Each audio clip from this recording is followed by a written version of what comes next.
दशम ग्रंथ में गुरु गोविंद सिंह जी पवन पुत्र हनुमान के बारे में जो कुछ भी कहते हैं, आज हम उसके बारे में बात करेंगे। गुरु गोविंद सिंह जी ने 24 अवतारों की कथा दशम ग्रंथ में लिखी है। उसमें जो राम अवतार की कथा है, उसमें गुरु गोविंद सिंह जी हनुमान जी के संबंध में लिखते हुए कहते हैं कि हनुमान जी के पास बहुत शक्ति थी। हनुमान में इतनी ताकत थी कि रावण के पुत्र उन पर हावी नहीं हो सके। हनुमान जी की बुद्धि ऐसी थी कि वे देवदूत बनकर लंका गए और रावण की हर बात का बड़ी समझदारी से जवाब दिया।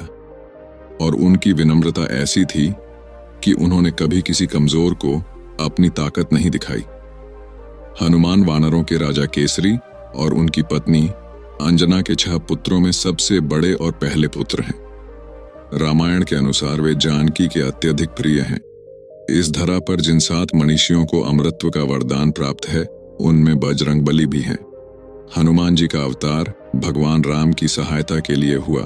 श्री हनुमान को वायुपुत्र भी कहा जाता है। उनका वेग तो वायु से भी तेज माना जाता है। उनका जन्म ही राम काज को सिद्ध करने के लिए हुआ था। हनुमान को तीनों लोकों में सबसे शक्तिशाली भगवान माना जाता है। उन्हें विभिन्न नामों से जाना जाता है। उनमें से कुछ हैं बजरंगबली, केशरी नंदन, पवन कुमार, मारुति, संकट मोचन आदि। भगवान हनुमान की शक्ति और भक्ति के कारण लोग उनसे आशीर्वाद पाने और एक निस्वार्थ जीवन जीने के लिए पूजा अर्चना करते हैं। गुरु गोविंद सिंह जी ने राम अवतार कथा में कहा है कि हनुमान की शक्ति के बिना पूरी रामलीला अधूरी मानी जाती है। जैसा कि स्पष्ट है, हनुमान भारत में होने वाली रामलीलाओं का एक अभिन्न अंग है। रामलीला रामायण या रामचरितमानस की कहानी का एक नाटकीय रूपांतरण है।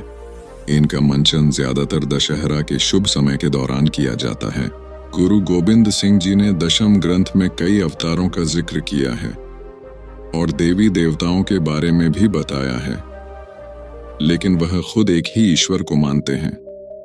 गुरु गोविंद सिंह जी चाहते थे कि मेरे सिख सारे धर्मों का ज्ञान रखे, इसीलिए उन्होंने दूसरे धर्मों के बारे में लिखा। एक सिख के लिए यह जानना बहुत जरूरी है कि न केवल अपने धर्म के बारे में, बल्कि रामायण, महाभारत, गीता, अन्य और ग्रंथों के बारे में भी सिख को पता होना चाहिए। इसीलिए गुरुजी ने दशम ग्रंथ में जहां जहां हनुमान जी ने वीरता दिखाई, वहां वहां उनका उल्लेख राम अवतार में किया। गुरु गोविंद सिंह जी लिखते हैं कि जब रावण माता सीता को ले जा रहा था, तब माता सीता को बचाने के लिए जटायु ने शक्तिशाली रावण पर हमला बोल दिया, लेकिन शक्तिशाली रावण ने जटायु के पंख काट दिए। जटायु भूमि पर गिर पड़े और रावण सीता जी को लेकर लंका की ओर चला गया। सीता की खोज करते हुए राम जब रास्ते से गुजर रहे थे तो उन्हें घायल अवस्था में जटायु मिले। इसके बाद जटायु भगवान श्री राम को माता सीता के हरण की खबर देते हैं और कहते हैं कि हे राम, जानकी जी को लंकापति रावण उठा कर ले गया है, और जब मैंने सीता जी को उसके चंगुल से छुड़ाना चाहा तो उसने अपनी खड्ग से मेरे पंख काट दिए, जिसके बाद मैं पृथ्वी पर पड़ा आपकी ही राह देख रहा था। ऐसा कहकर गिद्धराज जटायु का शरीर प्राणहीन हो गया। श्री राम जी ने वही जटायु का अंतिम संस्कार और पिंड दान किया। उसके बाद श्री राम जी ने आगे चलना किया। इसके बाद में गुरु गोविंद सिंह जी लिखते हैं कि हनुमान जी की श्री राम जी से मुलाकात हुई। हनुमान जी से मिलकर श्री राम सुग्रीव से मिलते हैं। सुग्रीव और श्री राम दोनों एक दूसरे से मिलकर बहुत खुश होते हैं। अपने बड़े भाई बाली के अत्याचार से सुग्रीव बहुत परेशान था। सुग्रीव श्री राम को अपनी सारी परेशानी के बारे में बताता है और सहायता मांगता ही तब श्री राम जी ने सुग्रीव को वचन देते हुए कहा कि मित्र, तुम चिंता मत करो, तुम्हारे साथ जो अन्याय हुआ है वह सब ठीक हो जाएगा। सुग्रीव भी राम जी से वचन करता है कि वह राजगद्दी संभालने के बाद सीता माता को ढूंढने में उनकी सहायता करेगा। राम के संकेत पर सुग्रीव ने बाली को उकसाया और उसे युद्ध के लिए ललकारा। तब बाली क्रोध में आकर सुग्रीव से लड़ने आ गया। उधर पेड़ की ओट में राम धनुष बाण लिए तैयार थे। बाली और सुग्रीव का युद्ध शुरू हुआ तो भगवान श्री राम ने बाली को छुप कर तीर मारा, क्योंकि बाली को वरदान प्राप्त था कि जो भी उसके सामने युद्ध करने आएगा उसका आधा बल बाली में आ जाएगा और बाली और अधिक शक्तिशाली हो जाएगा। इसलिए उसे छुप कर मारना जरूरी था।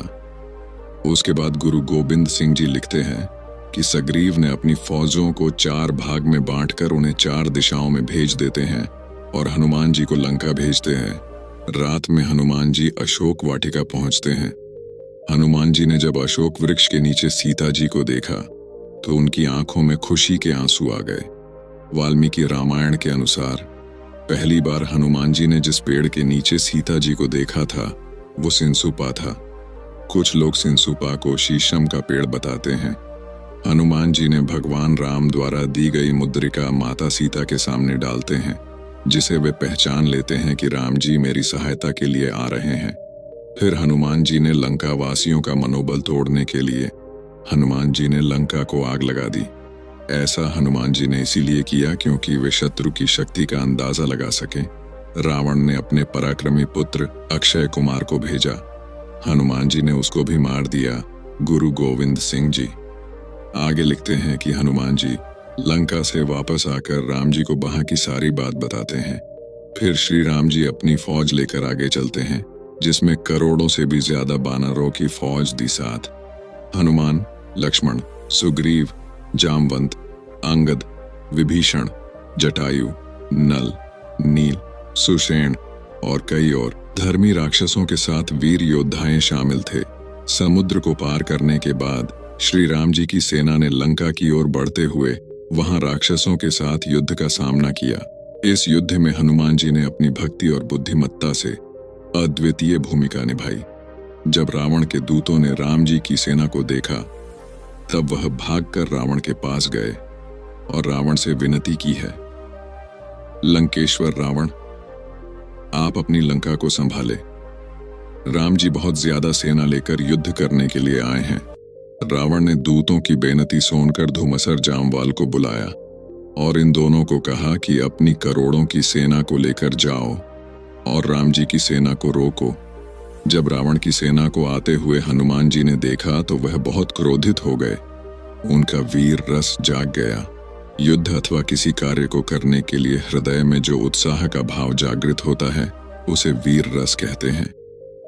रावण के भेजे हुए धूमरस और जामवाल दोनों को हनुमान जी ने मार गिराया। राम की सेना की वीरता को देखकर रावण की फौज वहां से भागने लगी। रावण की सेना रावण को बेनती करते हुए कहती है कि वह बहुत ताकतवर हैं। आपकी भलाई इसी में है, आप राम जी के पास जाकर माफी मांग लें। आप क्यों अपनी फौज को मरवा रहे हैं? आगे गुरु गोविंद सिंह जी लिखते हैं कि युद्ध में मैदान में चारों तरफ राम राम की ही धुनी गूंज रही थी। इतनी ज्यादा धूल फैल गई, एक दूसरे को देखना मुश्किल हो गया। धरती खून से लाल रंग की हो गई। सभी जगह पर लाशों का ढेर लगने लगा। रावण के भेजे अनुकंपन वीर को भी हनुमान ने युद्ध में मार गिराया। युद्ध करने के पूर्व प्रभु श्री राम ने अंगद को रावण की सभा में अपना दूत बनाकर सुलह करने के लिए भेजा। प्रभु श्री राम ने अंगद से कहा कि हे अंगद, रावण के द्वार जाओ, कुछ सुलह हो जाए, उनके और हमारे विचारों में एकता आ जाए। जाओ, तुम उनको शिक्षा दो। श्री राम रावण से युद्ध टालना चाहते थे, इसके लिए उन्होंने एक अंतिम प्रयास और किया। श्री राम ने अंगद को दूत बनाकर रावण के पास भेजा ताकि रावण सीता को लौटा दे और युद्ध टल सके। अंगद रामायण के एक प्रमुख पात्र, पंचकन्या में से तारा का पुत्र और किष्किंधा के राजा बाली का बेटा था। इंद्र के पौत्र और सुग्रीव के भतीजे के रूप में भी उन्होंने अपने चरित्र को सजीव किया। बाली की मृत्यु के बाद सुग्रीव ने किष्किंधा का राजा बना और अंगद उसका युवराज। उन्होंने अपने दूत कार्य से भी बहुत प्रसिद्धता प्राप्त की। गुरु गोविंद सिंह जी आगे लिखते हैं, श्री राम जी ने अंगद को बहुत समझाकर रावण के महल में भेजा। अंगद रावण के दरबार में जाकर रावण से बोला, हे रावण, सीता माता को वापस कर दो, नहीं तो तुम्हारे लिए अच्छा नहीं होगा। ये सुनकर रावण क्रोध में आकर बोला, तुम सीता को लेने आए हो?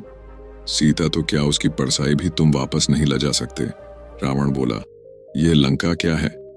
तुम ऐसी लाखों लंका को जीत लो, फिर भी मैं तुमको सीता वापस नहीं करूंगा। फिर अंगद जी ने रावण को कहा, हे रावण, क्रोध रूप जहर को त्याग दो, वरना तुम्हारा वध कर देंगे। मेरे प्रभु राम जी के पास बहुत ज्यादा सोना है, वह तुम्हें खत्म कर देंगे। रावण अहंकार में आकर बोला, मैं शेर हूं, तुम सबको खा जाऊंगा, तुम मेरे सामने हिरण के जैसे हो। अंगद जी बोले, हे रावण, हंकार मत करो, जिसने भी हंकार किया है वह मर ही गया है। रावण फिर से अहंकार में आकर बोला, जे राम और लक्ष्मण, क्या है यह कंगले से मनुष्य मेरा कुछ भी नहीं बिगाड़ सकते, मैं इनको मसल कर रख दूंगा। गुरु गोविंद सिंह जी आगे लिखते हैं, रावण महाअहंकार में आकर श्री राम जी जो परमात्मा का अवतार है उनको बारे में बहुत गलत बोलने लगा। अंगद जी ने रावण को समझाने की बहुत कोशिश की, पर रावण का अहंकार नहीं टूटा। फिर अंगद जी ने रावण के अहंकार को तोड़ने के लिए अपना पैर धरती पर रख दिया और अंगद ने पूरी सभा में ही प्रस्ताव रख दिया कि यहाँ मौजूद सभासद में यदि कोई उसका पैर जमीन से हिला दे तो वे हार मान लेंगे और श्री राम व पूरी सेना के साथ वापस अयोध्या को लौट जाएगा। इतना कहते ही अंगद ने अपने पैर बहुत शान से भूमि पर टिकाकर खड़े हो गए। सभी ने बहुत कोशिश की, परंतु अंगद जी का पैर कोई नहीं हिला सका। अंत में जब सब असफल हो गए तो रावण खुद अंगद का पैर उठाने के लिए उठा और जब वह पैर छूने ही वाला था तो अंगद ने खुद ही अपना पैर हटा दिया और रावण से कहा कि वह मेरे पैर न छुए, इससे नुकसान होगा, उसके लिए उपयोग करें, इसके बजाय उसे जाकर भगवान राम के चरण छूने चाहिए, जिससे उसे लाभ मिलेगा। रावण यह देखकर बहुत शर्मिंदा हुआ, परंतु फिर भी उसका अहंकार कम नहीं हुआ। फिर अंगद जी राम जी के पास वापस आ गए। वहां रावण का भाई विभीषण भी आ गया। विभीषण सच्चाई पर चलता था और उसने रावण से युद्ध नहीं करने को कहा, तो रावण ने उसको अपने देश से निकाल दिया। इसीलिए विभीषण भगवान राम की शरण में आ गया और राम का साथ दिया। युद्ध के समय पर विभीषण ने ही भगवान राम को बताया था कि अगर रावण की नाभि पर वार किया जाए तो वह मर जाएगा। उसके बाद ही ये कहावत प्रचलित हुए कि घर का भेदी लंका ढाई। विभीषण एक संत की ही तरह थे। भगवान राम स्वयं कहते हैं कि विभीषण, संतों के सारे गुण तुम्हारे अंदर मौजूद हैं, इसलिए तुम मुझे बहुत प्रिय हो। श्री राम की शरण में आए विभीषण को श्री राम लंका का राजा घोषित कर देने का और उसे उसका खोया सम्मान वापस लौटाने का वादा करते हैं। गुरु गोविंद सिंह जी लिखते हैं कि मंदोदरी ने भी रावण को बहुत समझाया। मंदोदरी ने रावण को कहा, हे पति जी, यह वही राम है जिसने कविराज वाली को मारा था, ये वही राम है जिसके नाम से समुद्र में पुल बन गया। इनके पास एक बहुत बड़ा योद्धा है जिसका नाम हनुमान है, वही हनुमान जिसने लंका को आग लगा दी थी। इन पर जीत हासिल करना बहुत मुश्किल है। हे पति जी, आप राम जी को सीता वापस कर दो और माफी मांग लो, इसी में ही आपकी भलाई है। पर रावण फिर भी नहीं माना। यही कर्मों का फल रावण को आगे जाकर मुक्त न पड़ा। लंका में बहुत भारी युद्ध हुआ, बड़ी संख्या में सेना मर गई। राम जी की सेना ने बहुत वीरता दिखाई। हनुमान जी ने बहुत बड़े बड़े योद्धाओं को मार डाला। युद्ध में हनुमान जी के सामने कोई नहीं अड़ सका। इस तरह हनुमान जी ने जो अहंकार करते थे उनको मार दिया। गुरु गोविंद सिंह जी ने हनुमान जी के बारे में श्री दशम ग्रंथ में उनकी वीरता का जिक्र किया है।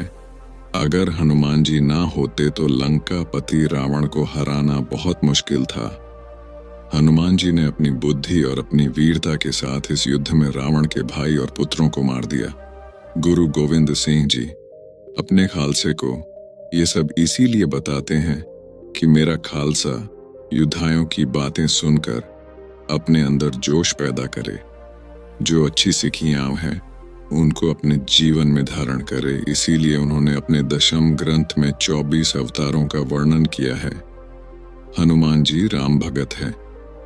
आज दुनिया में इनको बहुत लोग मानते हैं और भारत में इनके बहुत मंदिर हैं और जगह जगह पर बड़ी बड़ी प्रतिमा इनकी बनी हुई है। गुरु गोविंद सिंह जी ने सब धर्म का सत्कार किया है। जो भी उनकी शरण में आया उनको गुरु जी ने गले लगाया और जो भी उनके सामने अड़ा वह खत्म हो गया।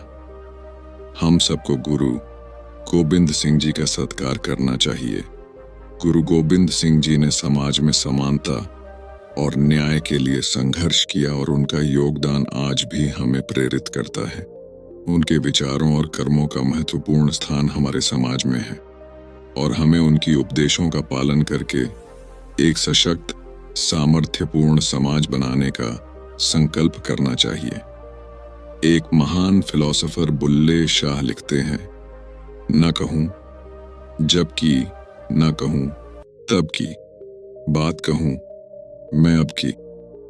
अगर ना होते गुरु गोविंद सिंह, सुन्नत होती सबकी। इसका मतलब मैं अतीत की बात नहीं कहता, मैं वर्तमान की बात करता हूं। यदि गुरु गोविंद सिंह नहीं होते, हर व्यक्ति तब मुस्लिम होता। आप सब ने हमारी इस वीडियो को बहुत ध्यानपूर्वक सुना है। आप सबका बहुत बहुत धन्यवाद। ऐसे ही जानकारी लेने के लिए हमारे इस चैनल को सब्सक्राइब करें और सभी के साथ शेयर करें।